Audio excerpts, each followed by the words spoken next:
In this video is every single trap sitting on your waiver wire right now that you need to avoid at all costs to keep your playoff push alive and as strong as it can be to move into that next round. And there are a ton of bad ads off the waiver wire this week. If you do like this video and want to be generous today, go ahead and hit that like button. It helps me out a ton as a creator. And make sure to stick around to the end of the video because I will go over my number one biggest trap of the week that everyone needs to be avoiding regardless of their league size, and also a list of players that are 100% safe to drop off your roster if you want to make some more room for some other guys. I'll never waste your time though. The first trap in this video is going to be Josh Palmer. After putting together a pretty good game last week against the Chiefs, all things considered, where he put up 6 receptions for 78 yards and 9 targets. That is good for 13.8 fantasy points. What makes him an interesting ad for this week and why everybody wants to be putting him in their waiver claims outside of the fantasy success itself is that the Chargers pass volume has been going up a lot. From the beginning of the season, they were averaging 22.5 passing attempts a game. Then after their bye week in week 5, they're averaging now 31 passing attempts a game. They went from dead last to about even. That's going to give these wide receivers a bunch more opportunities and upside, which we have seen has allowed Palmer to be somewhat viable in fantasy football. He's averaging 4.4 targets a game since that week 5 bye, but we do also have Ladd coming back into this offense. He was out last week. Disley also missed more than half the game with a shoulder injury. He exited early, so there was about 15 targets that were unclaimed open in this offense to go somewhere. Josh Palmer just happened to be the next man up and the beneficiary of those guys being out of the offense. We know Quentin Johnston isn't necessarily a volume wide receiver that's going to benefit a lot from targets being open, but those guys will likely be active in this very positive matchup coming this week against the Tampa Bay Buccaneers. Another reason why people are going through and wanting to make a claim on Palmer, because they see the matchup. They're top 5 in points allowed to fantasy wide receivers and they're running to add him. But for some reason, if Justin Herbert does happen to miss this week, which I personally don't think is going to happen, he's even worse of a trap. So just leave him on your waiver wire for everybody else to go pick up. But please,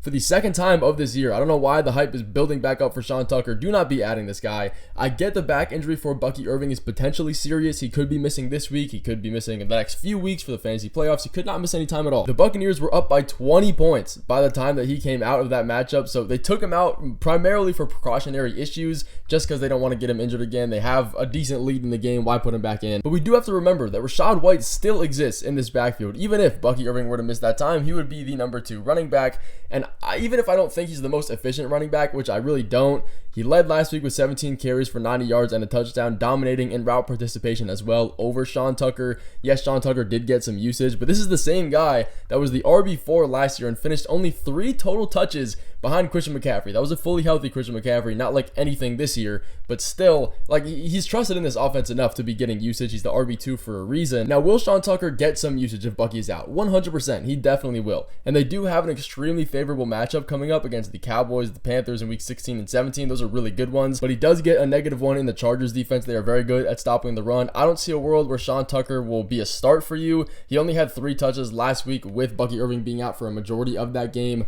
Even if he was the number 2 this week coming up, I don't expect anything to happen. I know he had that massive game months ago, but that's really the only thing that's keeping people tied to this Sean Tucker narrative here. But Jalen McMillan in the same game here is another guy we need to be avoiding after putting up a massive game. Don't get me wrong, at 21.9 fantasy points. I do have to show you guys both sides of the coin. I can't just give you information that I think is going to build my case and not actually show you everything about this wide receiver. He is second in routes run and second in snaps behind Mike Evans. We don't have Chris Godwin, so someone has to get a little bit more of the usage because of that. So he comes out, he gets over 20 fantasy points on 4 receptions for 59 yards and 2 touchdowns. We can all agree that's not the best target share. If Baker's putting up 29 passing attempts a game, which we saw last week, that target share is not great. It's under a 20% very easily. And he also had a 50% touchdown per reception rate, which we can all agree is not going to continue. McMillan does play out of the slot though, which could insinuate a little bit of a safer floor and maybe safer target share for him. But in his chances so far this year, he hasn't really been able to put anything up as far as, okay, maybe we can put him in our starting lineups. He's averaging 2.1 receptions a game in every single game he's played this season, over a 77% snap share. That's just not going to get it done. That's essentially wide receiver 2 numbers, and you're putting up 2 receptions a game. The Buccaneers do have a schedule more on the negative side for fantasy points allowed to wide receivers, getting the Chargers, the Cowboys, and the Panthers. The Chargers is really the only legitimate pass-stopping defense that they're facing, but when you have the Panthers and the Cowboys, both of those matchups either force teams to stick to the run game, if that's in their terrible run defense, or if it's because of the blowout consistency that they see every single week. Either way, he is the third option behind Mike Evans, behind Cade Otton. Maybe if Bucky misses more time, they'll stick to the pass game, and maybe they'll have a less efficient run game, so they're going to have to do that even more, but it's not a spot where I see worth adding him onto our fantasy football playoff rosters. We need some surefire points and some guys that are actually consistent and solid that we can trust. He's not going to be it this week, but another guy that we cannot be trusting, we need to be leaving for everybody else on our waiver wire here, is going to be Sincere McCormick, regardless of your league size. I know a lot of people started him last week, a lot of people added him and have them on the roster already.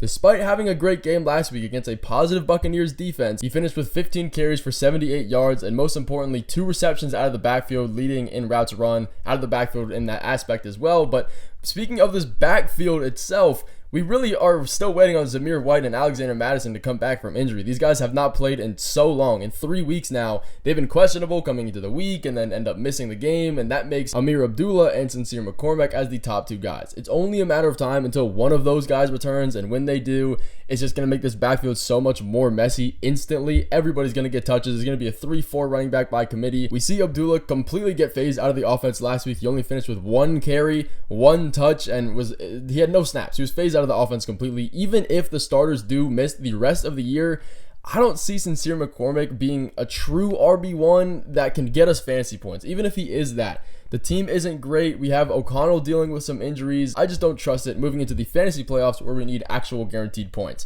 We do also not need to be adding Tim Patrick very quickly in this video as well. He put up an impressive 22.3 fantasy points last week on 6 receptions with 7 targets, 42 yards, and 2 touchdowns. Again, that's really great. He's averaging just under 5 targets a game over his last 4, playing about 65% of the snaps. So it's not necessarily a stretch to say that that won't continue, but the good thing about the Lions and why people are starting to make claims on him even more is that they spread the ball around a ton and they score a lot. Last week we had 6 receivers with over 5 receptions on the day. That isn't always a good thing though. You'd think it is because there's more opportunities for Tim Patrick and other guys here, but we still have Amon-Ra, we still have Sam Laporta. Those are presumably the top target guys, maybe even Gibbs if you want to put that in there as well. And we still have Khalif Raymond, we still have Jameson Williams. It's impossible for Tim Patrick to be a trustworthy guy for us into the fantasy football playoffs. He might have some pretty negative matchups coming forward, which is true, against the Bills this week, followed by the Bears and the 49ers. We don't need a boom bust 4th option for this offense. If you are debating putting a claim on Mac Hollins though, another guy that's not really a top option but has been seeing a ton of hype as of late, you can go ahead and cancel that claim pretty much instantly. Despite having 18 targets over his last 5 games, he does carry a little bit of touchdown upside because of how good this offense is and how good Josh Allen is, how much they move the ball.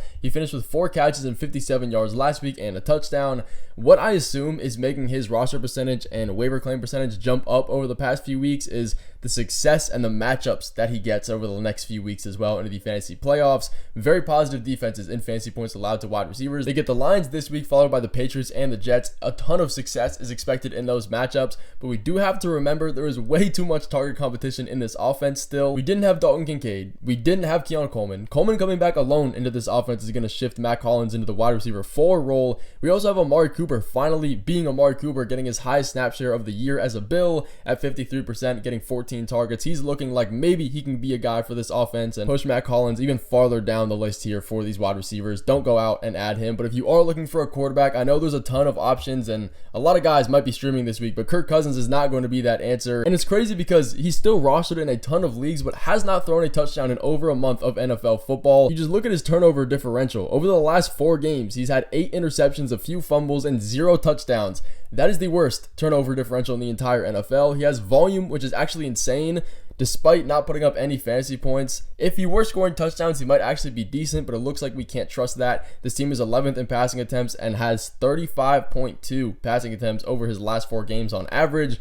Like, those are good numbers. None of the touchdowns are getting there though. Until he can start doing that, he's not going to be on any waiver wire ad for us here coming into the next few matchups. Even if they are positive, getting the Raiders this week, it's one that people look at and they're like, okay, maybe I can start him. I see the green. It should be okay. There's way better options at quarterback. I just posted a video of actual good waiver wire ads that we can be making. Go check that video out before it is too late. I'll pin it right here so it's really easy. It has timestamps throughout the whole thing, so it's fast to watch. It covers wide receivers, running backs, tight ends, quarterbacks, defenses, literally everything you could possibly need, and your waivers are about to clear, so I suggest you go check that out. But Kirk, despite having a positive rest of season schedule against the Raiders, Giants, and Commanders, is not going to be one that we want to be looking for. But now for the list of players that are 100% safe to drop if you need to make room for hand handcuff running backs, maybe a backup quarterback, or elevate somebody off your IR slot. Here's the list of players. We're starting with Tyler Lockett. I've had him in this video for so many weeks now at this point. He's a wide receiver 3 option. If DK can't be serviceable behind JSN, he essentially looks like the wide receiver 1. Tyler Lockett is not going to get a good amount of target share coming from Geno Smith. They put up 30 points last week, still didn't do anything. Dawson Knox is another guy we can drop. Despite the Bills putting up over 40 points last week, he didn't even get over 5 fantasy points, and we do have Dalton Kincaid coming back in a matter of time. Ricky Pearsall can also be dropped. He's the 3rd, 4th option for this team. Jonathan Brooks also, unfortunately, re-injures that ACL. He's going to be out for the rest of the year. The Saints defense also coming off a really good matchup last week against the Giants, now gets a -1 against the Commanders. You don't want to be starting them, let alone rostering them. Then we have Alan Lazard next up here as well. That's pretty self-explanatory, followed by DeMarcus Robinson. He is questionable. I expect him to play, but again, the Rams put up over 40 points last week. He didn't do much. He's not going to be trustworthy in the fantasy playoffs, but that's going to finish off this video. Thank you guys so much for watching. I will, and I hope to see you in the next one coming soon. All glory to the man above.